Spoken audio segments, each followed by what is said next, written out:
Welcome back. You're watching NewsX. I'm Uday Pratap Singh. Our big focus this hour. Hindus are being targeted and brutally killed in Bangladesh. We saw the horrific lynching of Deepu Chandra Das, a 30-year-old Hindu garment worker who was beaten to death by a mob on the 18th of December 2025. His body was hanged from a tree and set on fire over unverified blasphemy allegations. Days later, another Hindu man, Amrit Mondal, was beaten to death by a mob in Rajbari district. And now a recent report by the Human Rights Congress for Bangladesh Minorities, a Bangladesh-based organization that documents atrocities against religious and ethnic minorities, highlights a deeply alarming pattern of violence which is fueled by blasphemy accusations. The report warns that blasphemy laws and allegations are being weaponized to intimidate, persecute and collectively punish Hindu communities. In fact, there is a modus operandi at play here, where several Hindu youngsters have been killed by mobs after similar cases of unverified allegations against them. Let's in fact now take a look at the report that has documented these details and the modus operandi of these targeted attacks. So we're going to of course speak more about those and show you what really the contents of this startling report are and the reasons being cited by this report as well.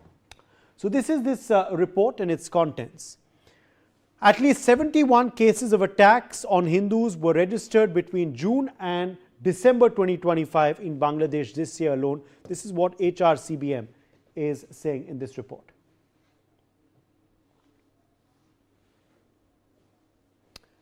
Shocking details, of course, emerging. Meanwhile, also incidents of targeted violence have occurred across the country, in more than 30 districts, in fact, in Bangladesh. Also, cases have been documented in several regions, including Rangpur, Chandpur, Chittagong, Dinajpur, Khulna, Kumila, Ghazipur, Tangel and Sylhet. These are the districts in Bangladesh where these attacks have been documented, which show you that it's not just concentrated in one place alone, but in multiple districts across the country. Also, these are not isolated events, but part of a growing pattern, the report is saying, of targeted violence against minority communities within Bangladesh. Also, more than 90% of the accused in such cases belong to the Hindu community. That is what the report is saying.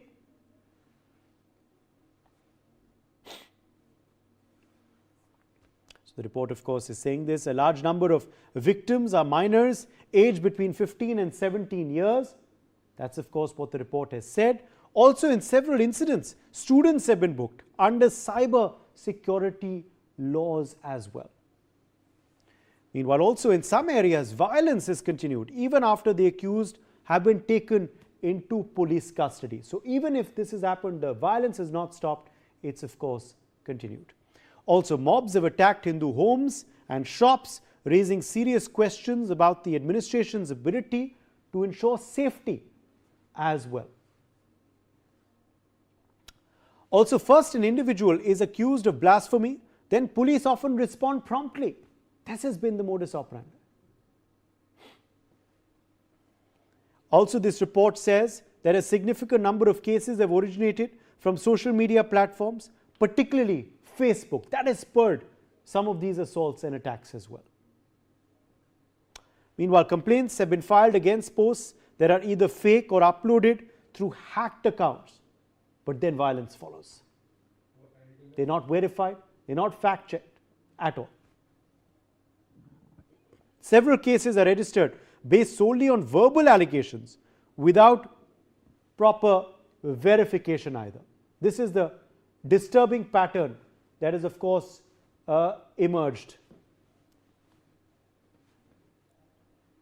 Meanwhile, in further news coming in, if we can go to the next slide, even as law enforcement intervenes, large crowds quickly gather at the scene, leading to outbreaks of violence at the spot, or a lynching which has been orchestrated by a mob. Although the allegations is made against one person, the mob attacks the entire Hindu neighborhood, entire neighborhoods being attacked. This is what happens in the mob violence, of course, in Bangladesh. This is what the report is claiming and exposing, of course, the modus operandi, the pattern that unfortunately has emerged in these last few weeks in the country. Razakul Haider Chaudhry is joining us live. He's a freedom fighter of the Liberation War 1971. and president of Brigade 71. Mr. Chaudhary, appreciate you being with us on NewsX. What do you make of this report and its explosive findings? Thank you very much for just allowing me to join you. You see, from the very day, that is from the 5th August of 2024, these Jungis, that is terrorists, they attacked more than 3,000 houses of the Hindu minorities. Even they demolished more than 1 lakh houses of Awami League followers and their business houses. This Jongi, they want to make this country. Actually, we fought in 1917 for a secular and democratic country. But in 1975, when they killed our founder father, Bangabandhu Sheikh Mujibur Rahman, from that very day, they tried to turn this country on the religious basis as Pakistan was. But we the people, we are still fighting money to retain our constitution, that is which was formed in 1972 November. Our main principle was a Bengali nationalism, secularism, democracy, and socialism. This was the main basis of our constitution. But from the very day they killed our Bangabandhu Sheikh Mujibur Rahman, the whole society, they made it.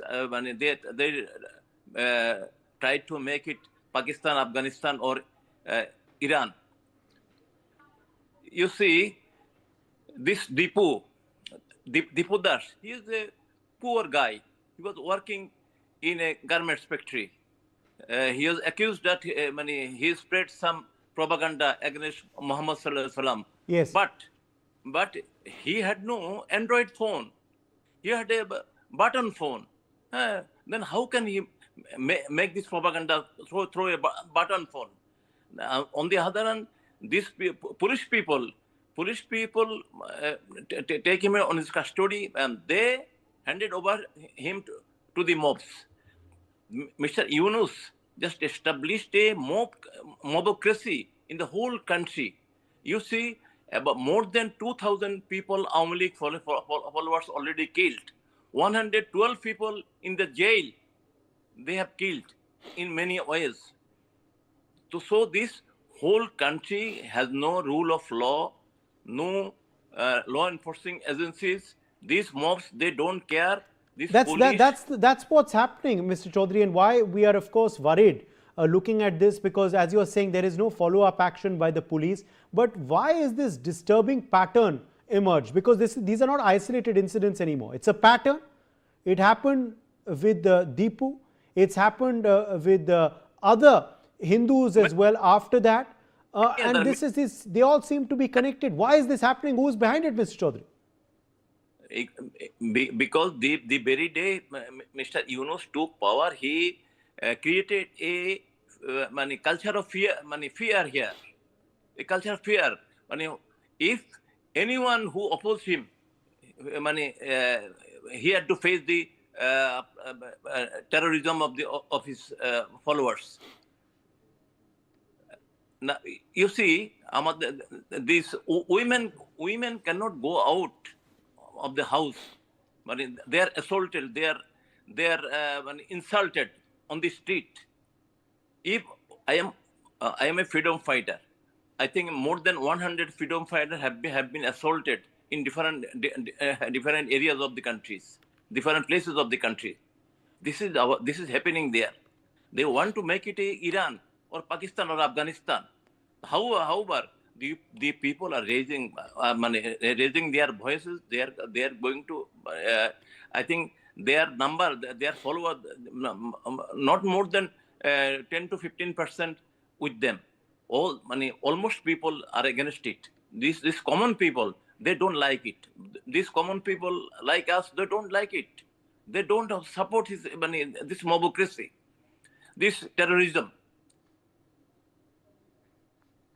Yes. Also, what's worrying is this report also, of course, says that a lot of the posts, a lot of the violence stems from social media posts. Now, these could be fake posts. These could be posts from hacked accounts. There is no checking of these posts. There are no cases filed to investigate these posts and who actually is putting them. And that leads to violence, not just targeting a home, but targeting an entire neighborhood of Hindu homes, of minority houses. I think you know about Chinmoy Prabhu. He was arrested. So, the people, the lawyers of that side, they declared if anyone come to stand by Chinmoy, they will assault him, they will beat him, This is the thing going on here. This is the thing. You cannot protest. You cannot fight in the court. You cannot appoint a lawyer. Yes. Okay. Razakul Haider Chaudhary, my final question to you is on, why no follow-up action as well? And why no action by the interim government? Why is the Mohammed Yunus dispensation looking the other way as well? What will it take for them to wake up and provide security for Hindus and minorities in Bangladesh? The point is that Razakul Chaudhary, last word, and then I'll get into the others. Razakul Chaudhary, last word. Yes. You see, we think Mr. Yunus himself is involved in this, all this mobocracy. All are happening at his order. Not the very day he took share of the SIP advisor. He told these terrorists they are his employer and he is an employee. So he had no control over these terrorists. Otherwise, rather he encourages them. He publicly he told all those against him should be eliminated. I mean, they will eliminate the we people. Not only Hindu, all the Awali people, all the democratic people, liberal Democrats in Bangladesh.